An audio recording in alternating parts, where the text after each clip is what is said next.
Hello மக்களே! எல்லாருக்கும் வணக்கம். எல்லாரும் எப்படி இருக்கீங்க? நான் காலையிலே எந்திரிச்சிட்டேங்க. ஒரு 5:30 போல எந்திரிச்சா தாங்க வீட்டு வேலையெல்லாம் செய்றது கொஞ்சம் கரெக்ட்டா இருக்கு. கஷ்டமா இல்ல, கரெக்ட்டா இருக்கு. எந்திரிச்சு மூஞ்சியெல்லாம் கழுவிட்டு சாமி கும்பிட்டாச்சு. சாமி கும்பிட்டுட்டு இன்னைக்கு டே நல்லா ஹாப்பியா இருக்கணும் அப்படின்ட்டு நம்ம வேண்டுதலெல்லாம் வைப்போமே, அந்த மாரி எல்லாமே சொல்லியாச்சு. அவரும் அதெல்லாம் நடத்தி குடுத்துருவாரு நம்பிக்கையில நாமளும் கிச்சன் பக்கம் வந்தாச்சு. அப்புறம் என்னப்பா அப்படின்னு பார்த்தீங்கன்னா, நம்ம வேலைய ஆரம்பிக்க வேண்டியதான். திருவிளையாடல் ஆரம்பம் அப்படிங்கிற மாதிரி. அ அதுக்கு முன்னாடி நம்ம என்ன பண்ணணும் தெரியுமா? நல்லா நம்மளுக்கு புடிச்ச மாதிரி ஸ்ட்ராங்கா ஒரு கப் காஃபி. என்னன்னா பால் வாங்கல. அதனால பிளாக் காஃபி தான் போடுறேன். போட்டுட்டு 2 பிரெட் முக்கி சாப்பிடணுங்க. 2 பிஸ்கட்டா இருந்தாலும் சரி, காலையில எந்திரிச்சோனே அப்படி சாப்பிட்டா கொஞ்சம் நல்லா இருக்குங்க. இல்லாட்டி வயிறு பசி எடுத்துட்டே இருக்குங்க. அதனால தான் இன்னைக்கு நான் பிரெட் தான் சாப்பிட்றேன்.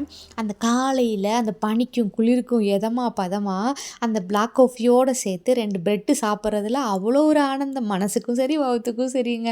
இத சாப்பிட்டு முடிச்சுட்டு தானங்க தெம்பா அப்புறம் வேலை பார்க்கணும். அதனால தான் நம்ம தானே பார்த்துக்கணும். நம்ம எப்பயுமே ஆக்டிவா இருக்கணும்னு நம்ம மனசுக்கிட்ட சொல்லிக்கிட்டே இருக்கணுங்க. அதனால நானும் ஹாப்பியா இருக்கட்டும் அப்படிங்கிற மாரி எனக்கு புடிச்ச மாரியெல்லாம் செஞ்சுட்டேன்னு வச்சுக்கோங்களேன். அதுக்கப்புறம் பார்த்தீங்கன்னா, இங்க உட்காந்து சாப்பிட்டுட்டு இருந்தேன். அதுக்குள்ளேயே மச்சான் எந்திரிச்சிட்டு வந்துட்டாரு. அவரும் போய் மூஞ்சியெல்லாம் கழுவிட்டு வந்துட்டாரு. கழுவிட்டு வந்து கொஞ்ச நேரம் நாங்க உட்காந்து அங்க பேசிட்டே இருந்தோம்ங்க. இது வந்து நம்ம சமையல் வீட்டுக்கு பின்புறம். அங்க வந்து கொல்லைப்புறம்னு சொல்லுவோம் இல்லையா? கொஞ்சம் நல்லா இருக்கு பார்க்கறதுக்கு இயற்கை, நம்ம தோட்டம், அருவி இது எல்லாமே இருக்கா.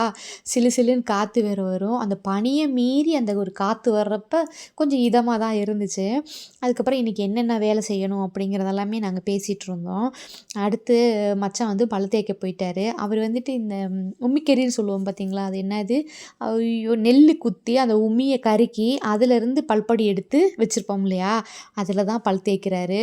நான் அடிக்கடி அதில தேய்ப்பேன். மத்தபடி வேஸ்ட்டு, ப்ரஷ் எல்லாம் நம்மளும் யூஸ் பண்ணிக்கிறது. அவர் வந்து விடாம அதவே தான் யூஸ் பண்ணிட்டுருக்காருங்க. சரிங்க மச்சான், நீங்க இயற்கையோட பேசிட்டு இருங்க. நான் போய் சமையல் வேலைய ஆரம்பிக்கிறேன் அப்படின்ட்டு உள்ள போனேங்க.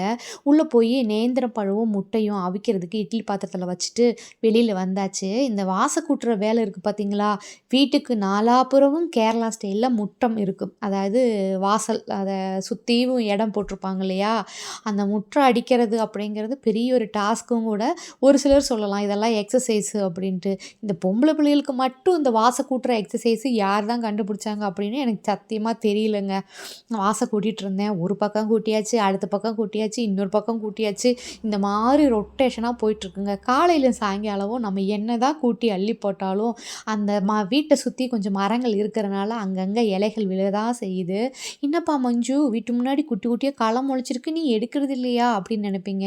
இந்த களையெல்லாம் பறிச்சு விட்டாலும் மழைக்கு டக்குன்னு வந்துருதுங்க. எந்த உரமும் தேவையில்ல, எந்த தண்ணியும் தேவையில்ல. நான் வந்துருவேன்ப்பா தைரியமா அப்படிங்கிற மாரி வந்துட்டே இருப்பாங்க. இனியும் எடுக்கணுங்க களை. இன்னைக்கெல்லாம் கொஞ்சம் பிஸியான நாள். அதனால அது பக்கம் போகல. ஒரு சனி, ஞாயிறு அந்த மாரி டேட்ல வந்து நான் கண்டிப்பா களையெல்லாம் எடுத்து கிளீன் பண்ணி விட்டுறதுங்க. இங்கிட்டு பார்த்தீங்கன்னா, வாசல் கூட்டிட்டு வந்தோனே நம்ம அஜய் குளிச்சுட்டு வந்துட்டாரு. "அம்மா எனக்கு பஸ் வந்துரும். அம்மா எனக்கு பஸ் வந்துரும். எனக்கு அது வேணாம், எனக்கு இது வேணாம்" அப்படின்ட்டு ஒரே டார்ச்சலு. "ஏன்பா?" அப்படின்னு பார்ப்பீங்க. காலையில 7:10க்கெல்லாம் இவனுக்கு ஒரு லைன் பஸ் வருது. அதாவது டவுன் பஸ்ஸுன்னு சொல்லும் இல்லையா? அந்த மாரி பஸ் வருதுங்க. அதில ஏத்தி விட்டா தான் அவன் ஸ்கூலுக்கு போய் ஒரு 7:30, 7:45க்கெல்லாம் போவான். 8 மணிக்கு ஸ்பெஷல் கிளாஸ் ஆரம்பிச்சிருது. அதான் சொல்லி புலம்பிட்டே இருப்பேன். "அம்மா இதெல்லாம் யாரும்மா கண்டுபிடிச்சா?" அப்படின்ட்டு. "ஏலே கொஞ்ச நாளைக்கு தான்டா 10வது முடிஞ்சோனே அதெல்லாம் மாறிரும்டா" அப்படின்னு. "ஆமா இதே தான் 1வதுலருந்து சொல்லிட்டு இருக்கீங்க. இதுவரைக்கும் மாறியிருக்கா?" அப்படின்னு கேட்டான். "ஆமாடா" அப்படின்ட்டு. "ஏய் எங்க அம்மா, அப்பா எங்களுக்கு சொல்லியிருப்பாங்க. நாங்க உங்களுக்கு சொல்றோம்" அப்படின்ட்டு. அப்படி ஒண்ணும் நீங்க சொல்ல வேண்டாம். எல்லாருக்கும் இப்படி தான் இருக்கும் அப்படிங்கிறத தெரிஞ்சுக்கிட்டேன். நீங்க எந்த +1 போனாலும் இதுக்கு மேல இப்ப சொல்லுவீங்க எனக்கு தெரியும் அப்படிங்கிறான். அதுவும் ஒரு உண்மைதானுங்க. நம்ம வாய் சும்மா இருக்காது.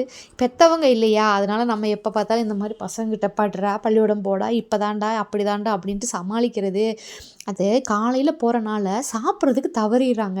இந்த வயசுல சாப்பிடாம இருந்தா எப்படி? அப்படிங்கிறதுக்காக நான் தான் ஒரு நேந்திர பழமும், ஒரு முட்டையும் வச்சு அவனுக்கு ஊட்டிட்டு இருக்கேனுங்க. "அம்மா 2 பழம் எடுத்தேன். 1 பழம் அஜோவுக்கு, இன்னொரு பழம் யாருக்கு? அது எனக்கு." அவனுக்கு ஊட்டிட்டு நானும் உட்காந்து சாப்பிட்டுட்டேனுங்க. இந்த மிச்ச சொச்சமெல்லாம் சாப்பிட்டு சாப்பிட்டு தான் நம்ம குண்டாகுறோம் அப்படின்னு சொல்லுவாங்க. சத்தியமா அப்படியெல்லாம் மிச்சம் சொச்சமெல்லாம் இல்ல. இருந்தது ஒரு பீஸு எங்க மச்சானுக்கு ஊட்டி விட்டாச்சுங்க. அடுத்து பார்த்தீங்கன்னா, உள்ள சமையலுக்கு போயிருவோம் அப்படின்ட்டு, மச்சான் காலையிலே போய் மீனு, கொஞ்சம் காய்கறி எல்லாம் வாங்கிட்டு வந்திருந்தாரு. இது வந்து நார்த்தங்காய்ங்க. எங்க அப்பா கொண்டு வந்து குடுத்துருந்தாங்க. அம்மா, அப்பா வந்திருந்தப்ப, "ஊறுகாய் போட்டுக்கோப்பா" அப்படின்ட்டு. நான் வந்து என்னோட ஃப்ரெண்ட் ஒரு அக்காட்ட குடுத்தேன், "ஊறுகாய் போடுங்க" அப்படின்ட்டு. அவங்க அவசரமா ஊருக்கு போறனால, அவங்க ஊறுகாய் போட முடியல. "நீ போடுப்பா" அப்படின்ட்டு எனக்கு குடுத்துட்டாங்க திருப்பி. நான் வந்து அத எடுத்து வச்சிருக்கேன். "இன்னைக்காவது ஊறுகாய் போட்டுருணும்டா சாமி" அப்படின்ட்டு. நான் வந்துட்டு இப்போ கொஞ்சம் வெயிட் லாஸ் பண்ணணும்னு ஆசைப்பட்றேங்க. தண்ணி குடிக்கிறது வந்து ரொம்ப ரொம்ப கம்மியாயிருச்சுங்க. ஒரு நாளைக்கு ஒரு 2 1/2 லிட்டர் தண்ணியாச்சும் மேக்ஸிமம் குடிக்கணும் அப்படின்னு சொல்றாங்க. நம்ம குடிக்கிறோமா அப்படின்னு கேட்டா, அதெல்லாம் இல்லவே இல்லங்க. ஓடி போய் தவிக்கிறப்போ 1 டம்ளர் தண்ணி குடிச்சிட்டு அப்படியே போயிறது. சரி அதிலிருந்து எப்பிட்றா விடுபடுறதுன்னு யோசிச்சேன். இந்த மாரி வாட்டர் கேன்ல ஒரு 2 லிட்டர் தண்ணி எடுத்து வச்சுக்கிட்டோம் அப்படின்னா, நம்ம அப்பப்ப குடிக்கிறப்ப நம்மளுக்கு அளவும் தெரியும். நம்ம தண்ணி குடிக்கிறோம் அப்படிங்கிறதுக்கு அது மட்டுமா அப்படின்னு கேட்டீங்க, இந்த கலர் கலரா பாட்டில்ல ஊத்தி வைக்கிறப்ப குடிக்கிறதுக்கு கொஞ்சம் இன்ட்ரெஸ்ட்டா இருக்குங்க. அதான் எப்படி இருக்கு என்ன ஐடியா உங்களுக்கு பிடிச்சிருக்கா? அப்படின்ட்டு நீங்களும் கண்டிப்பா ஃபாலோ பண்ணுங்க. தண்ணி மஸ்ட்டா குடிங்க. அ அடுத்து பார்த்தீங்கன்னா, நான் என்ன பண்றேன் அப்படின்னா, மோர் வந்து இந்த வெயில் அடிக்குதா, அதனால கொஞ்சம் வெங்காயம், பச்சை மிளகாய், கருவேப்பிலை, இஞ்சி இதெல்லாம் போட்டு கொஞ்சம் உப்பு போட்டு மோர் அடிச்சு வச்சுக்கிருவோம் அப்படின்ட்டு அதுதான் ரெடி பண்ணியிருக்கேன். அது மட்டும் இல்ல, அஜோ சொல்லிட்டான், "எனக்கு மதியத்துக்கு இந்த மோர் ஊத்தி குடுத்துருங்கம்மா, மீன் குழம்பு எனக்கு வேண்டாம்" அப்படின்ட்டான். சரி அப்படின்ட்டு அவனுக்கு மோர் குழம்பு வைக்காம, இந்த மாரி அடிச்சு குடுத்தா கொஞ்சம் மதியத்துக்கு நல்லாவும் இருக்கும். விரும்பியும் சாப்பிட்றானுங்க. அதனால அவனுக்கு குடுத்துட்டு மிச்சத்த நான் குடிக்கிறதுக்கு வச்சுக்கிருவேனுங்க. அடுத்து பார்த்தீங்கன்னா, தட்டப்பயிறு நேத்தே ஊற போட்டு வச்சிருந்தேன். அது கூட கொஞ்சம் பூண்டு, பெரிய வெங்காயம், பச்சை மிளகாய் இது எல்லாமே சேர்த்து குக்கர்ல போட்டு ஒரு 2 விசில் எடுத்து வச்சுருந்தேன். இத வந்து தாளிச்சு விட்டுக்குருவோமா. இப்படி தாளிக்கிறது தாங்க எனக்கு ரொம்ப பிடிக்குது. நல்லாயிருக்கு. தேங்காய் பூவெல்லாம் தேவையே இல்ல. நான் சொல்ற மாரி நீங்களும் ட்ரை பண்ணி பாருங்க. ரொம்ப சூப்பரா இருக்கும். ஒரு வடசட்டி அடுப்பில வச்சுருக்கேன். அதில கொஞ்சம் எண்ணெய் ஊத்தியிருக்கேனுங்க. அதுக்கப்புறம் பார்த்தீங்கன்னா, கொஞ்சம் சீரகமும், கொஞ்சம் கடுகும் போட்டு தாளிச்சுக்கலாம். நம்ம ஏற்கனவே வெங்காயமெல்லாம் போட்டு வேக வச்சனால, அதில வெங்காயம் சேர்க்க வேண்டியதில்ல. அதில அடுத்து என்னப்பா பண்ணணும் அப்படின்னு பார்த்தீங்கன்னா, கொஞ்சம் மிளகாய் தூள், கொஞ்சம் மஞ்சத்தூள் மட்டும் சேர்த்துக்கோங்க. கடுகு வெடிச்ச உடனேவும். அதுக்கு அடுத்து பார்த்தீங்கன்னா, நம்ம வேக வச்சிருக்கிற தட்டப்பயிரை வந்து தண்ணிய இருத்துட்டு, அது கூட சேர்த்து நல்லா மிக்ஸ் பண்ணி விட்டுறணும். இருந்தாலும் கொஞ்சம் கொஞ்சம் தண்ணி இருக்கும் இல்லையா? அது வத்துற வரைக்குமேவும் கொஞ்சம் நேரம் அப்படியே விட்டுட்டோம் அப்படின்னா நல்லா குழைவா ஆயிரும். கரண்டியை வச்சு கொஞ்சம் மசிச்சு விட்டு இறக்கிட்டோம் அப்படின்னா நம்மளுடைய தட்டைப்பயிறு வந்துட்டு சூப்பராக ரெடி ஆயிரும். ட்ரை பண்ணி பாருங்கள். ரொம்ப டேஸ்ட்டாக இருக்கும். சிம்பிளான ரெசிபி தானுங்க. அடுத்து பார்த்திங்கன்னா எல்லா வேலையும் முடிச்சாச்சு. அஜோவுக்கு மதியத்துக்கான லஞ்சும் பேக் பண்ணியாச்சு. அதுக்கப்புறம் பார்த்திங்கன்னா நாங்கள் வெளியில் வந்து நிற்கிறோம். என்னன்னா பஸ்ஸு 5 நிமிஷம் முன்னாடி வந்துடும், இல்லாட்டி 5 நிமிஷம் லேட்டாக வரும். எர்ணாகுளம் போகிற பஸ்ஸு. இந்த பஸ்ஸு தான் நம்ம வீட்டு வழி ஒரு 3 பஸ்ஸு போகும். ஒரு பஸ்ஸு நெடுங்கண்டம், ஒரு பஸ்ஸு எர்ணாகுளம். இந்த 7 மணிக்கு கரெக்டாக வந்துருவாங்க. இது 7:05 அது 7:10 அந்த மாதிரி. யார் முன்னாடி வருவா அப்படிங்கிறத அவங்களுக்குள்ள ஒரு போட்டி இருக்கும் போல். ஒரு நாள் இவங்க முன்னாடி வருவாங்க, இல்லாட்டி ஒரு நாள் அவங்க முன்னாடி வருவாங்க. யார் வந்தாலும் சரி நம்ம பஸ்ஸை நம்ம தவற விடக்கூடாது அப்படிங்கிறதுனால நாங்கள் அங்கே போய் வாசல்லையே காத்துட்ருந்தோம். அஜோ கூட கொஞ்சம் பேசிட்டு, அதுக்கப்புறம் அஜோ போனதுக்கப்புறம் உள்ளே வந்து நான் மீன் குழம்பு வைக்க ஆரம்பிச்சிட்டேனுங்க. ஏற்கனவே நிறைய தடவை நம்முடைய மீன் ரெசிபி போட்டிருக்கேன். அதனால் மீன் ரெசிபி வந்து உங்கள் கூட ஷேர் பண்ணலை. சூப்பரான சுவையான மீன் குழம்பு வந்து காலையிலே ரெடி பண்ணி வச்சாச்சு. இன்றைக்கி மதியானம் வந்து ஒரு புடி பிடிக்க வேண்டியது தான். ஒரு 2, 3 பீஸ் எடுத்து வறுத்துக்கிட்டேனுங்க. அஜோவுக்கும் ரொம்ப பிடிக்கும் வறுத்தா, எனக்கும் பிடிக்குங்க. அதனால ஆளுக்கு 2 பீஸ் வர்ற மாதிரி வறுக்கிறதுக்கு எடுத்து வச்சுட்டு மிச்சத்தை எல்லாமே குழம்பு வச்சிட்டேன். குழம்பு இங்கே ரெடி ஆகிட்டே இருக்குது. நம்ம 2 நாள் முன்னாடி துவைச்சி போட்ட துணி எல்லாமே கொஞ்சம் காஞ்சிருக்கு. அதை கொஞ்சம் கொஞ்சமாக மடக்கி வச்சிட்டோம் அப்படின்னா கொஞ்சம் வேலை ஈஸியாயிரும். இன்றைக்கி காலையில் துவைச்சி போட்டது வந்து அது மறுபடியும் காய போட்டுட்டு மற்றதெல்லாம் காஞ்சதெல்லாம் எடுத்து மடக்கி வச்சாச்சுங்க. அடுத்து பார்த்திங்கன்னா நானும் மச்சானும் தோட்டத்து பக்கம் போயிட்டோம். எங்கள் உலகமே தோட்டம் தானுங்க. ரொம்ப ரொம்ப பிடிக்கும். உனக்கு எவ்வளோ தூரம் விவசாயம் பிடிக்கும் அப்படின்னு கேட்டிங்கன்னா, எனக்கு அவ்வளோ தூரம் பிடிக்குங்க. சொல்கிறதுக்கு வார்த்தையே இல்லை. என்னன்னே தெரியலைங்க. அது மனசுக்குள்ளே ஆழமாக பதிஞ்சிருச்சு. என்னோடய ஃப்ரெண்ட்ஸ் எல்லாமே என்கிட்ட கேட்பாங்க, "என்னப்பா நீ இப்பயுமேவும் ஒரு 30 வருஷம் பின்னாடி இருக்கிறவங்க மக்கள் மாதிரியே வாழ்ந்துட்டுருக்க. இன்னும் உன்னோட மனநிலைமை வந்து மாறவே இல்லையா?" அப்படின்ட்டு. என்னோட மனநிலைமையும் மாறி இருக்கு. நானும் இந்த 2025 தான் வாழ்ந்துட்டுருக்கேன். ஆனால் ஒவ்வொருத்தவங்களுக்கு விருப்பம் இருக்கும் பார்த்தீங்களா? அந்த விருப்பத்துக்கு தகுந்து வாழணும். அதுதான் நம்மளுக்கு பெஸ்ட்டுன்னு நான் நினைப்பேன். நான் மற்றவங்களுக்காக வாழ்ந்தேன்னு வச்சுக்கோங்களேன், அதில் எனக்கு சந்தோஷம் எதுவுமே கிடைக்காது. நான் வந்து எனக்காக வாழும்போது தான் அதனுடைய சந்தோஷம் எனக்கு கிடைக்கிது அப்படின்னு நான் நினைப்பேனுங்க. உங்களுடைய கருத்து என்ன அப்படிங்கிறத மறக்காமல் சொல்லுங்கள்.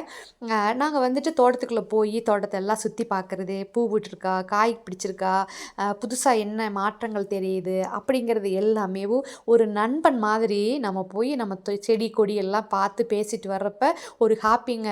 உண்மையாகவே சொல்கிறேன் பார்த்துக்கோங்க. நம்ம ஒரு செடி நட்டுட்டோம் அப்படின்னா அது பக்கத்தில் போகாமல் இருந்தால் எப்படி இருக்கும்? ஆனால் டெய்லி போய் அதை பார்த்து பேசி அது கூட தண்ணி ஊற்றி வர்றப்போ ஒரு சந்தோஷம் தானே.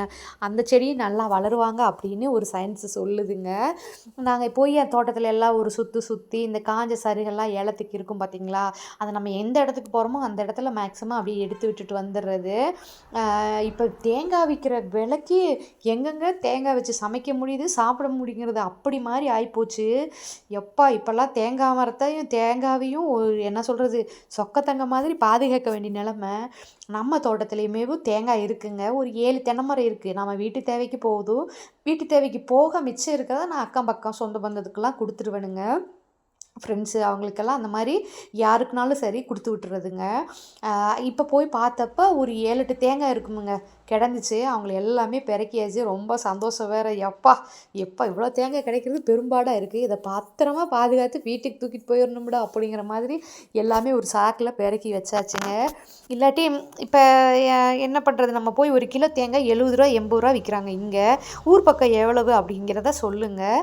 வாங்க முடியாது இல்லையா? இருக்கிறப்ப நம்மளுக்கு அருமை தெரியாது, இல்லாத மாதிரி தான் அருமை தெரியும். அதனால் இருக்கிறப்ப அருமையாக பக்குவமாக பத்திரமா பார்த்துக்கிறணும் அப்படின்ட்டு தேங்காவெல்லாம் தூக்கிட்டு அதுக்கப்புறம் பார்த்திங்கன்னா நாங்கள் ஒரு மதியானம் வரைக்கும் வேலை செஞ்சோமுங்க. வேலை செஞ்சுட்டு டயர்ட் ஆகிட்டோம். சரி போயிடுவோம், நம்ம தோட்டம், நம்ம தான் தொழிலாளி, நம்ம தான் முதலாளி, நம்ம வீட்டுக்கு எப்போ போனால் என்ன அப்படிங்கிற மாதிரி நாங்களும் ஒரு 12:30க்கெல்லாம் கிளம்பி வந்துட்டோமுங்க. காலையில் அந்த நேந்திர பழமும் ஒரு முட்டையும் சாப்பிட்டுட்டு போனோம். அது பசி தாங்குமாப்பா அப்படின்னு கேட்டிங்கன்னா சத்தியமாக பசி தாங்குங்க. நம்ம எது சாப்பிட்டா நம்மளுக்கு வயிறு நெம்போம், இது சாப்பிட்டா நம்ம காலையில் நல்லா இருக்கும் அப்படின்னு நம்ம ஒரு மனசில் ஒரு பதிவு பண்ணி வச்சுருப்போம்.